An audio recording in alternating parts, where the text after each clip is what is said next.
We have our own language, our own patterns. And when we use it among ourselves, it's part of the bond. It's part of the tissue, the nerve system that connects us. We understand what we're talking about. We know what assembly is. We know how often it is. We remember the times. But not everybody in the church knows what we mean when we say assembly. That's amazing and hard to believe, but it's true. Not everybody knows. So sometimes our idioms, our way of speaking, the things that build the community for us are also things that keep others at a distance. And we have to watch ourselves as we invite people into the community, that we make it plain, that we help people understand, and that we help people experience their gifts as something valued, even if it's something new to the group. So there's some characteristics of community that we might think about, because they're positive and they're negative, just like any way of being. The same thing might be said for sisters. Those of you who have sisters know that there are some patterns. You get into some patterns. My sister is, I'm the older sister, and I have a younger sister. She just hates it when I finish her sentences. I'm ready to go on, and she's thinking, yeah, I know. So we have some patterns, and we learn by the look on each other's face. We learn by the rhythm of the conversation.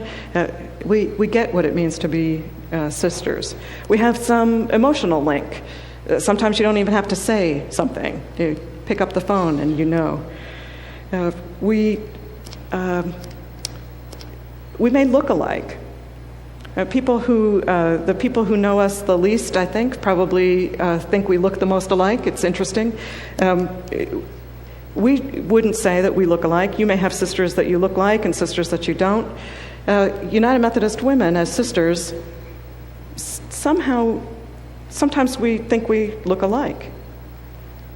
Most of the times we really don't.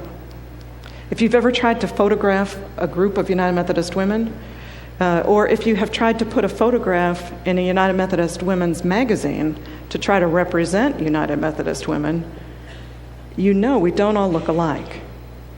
We're tall, short, wide, narrow, old, young.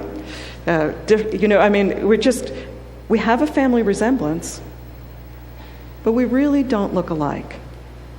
And sometimes the more you get to know us, the easier it is to see how we look different.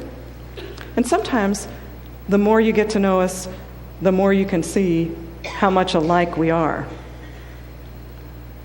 Those are all part of what it means to be sisters. We spend time enough together, we pattern closely enough. We may not finish each other's sentences, partly because we know it's irritating, but we understand. We listen carefully enough to understand, so that we experience being sisters. We build the relationship. We're not twins, but we're sisters. So we bring similarities and differences, and sometimes it's really irritating. And sometimes it's really wonderful. Often at the most important times. Often at the very low lows or the very high highs. Those are the times when the family, the community, United Methodist women come together, experiencing sisterhood, community, and the traits that bring us together. So I suggest tonight that as we think about this week, as we think through this weekend, what it means to be supportive community, what it means to be sisters together, that we think about those things that make us alike and those things that make us different.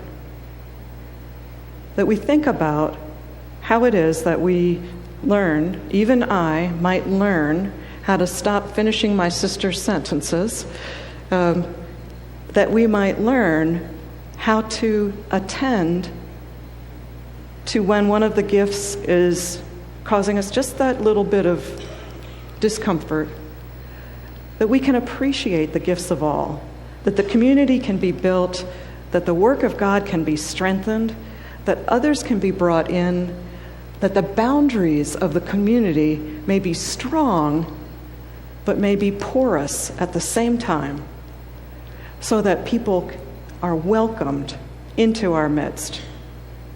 As we seek to live out that wisdom of God, that call of God, to bear witness to that fingerprint of God that is the wisdom of all creation. I appeal to you, brothers and sisters. Thanks be to God. Amen.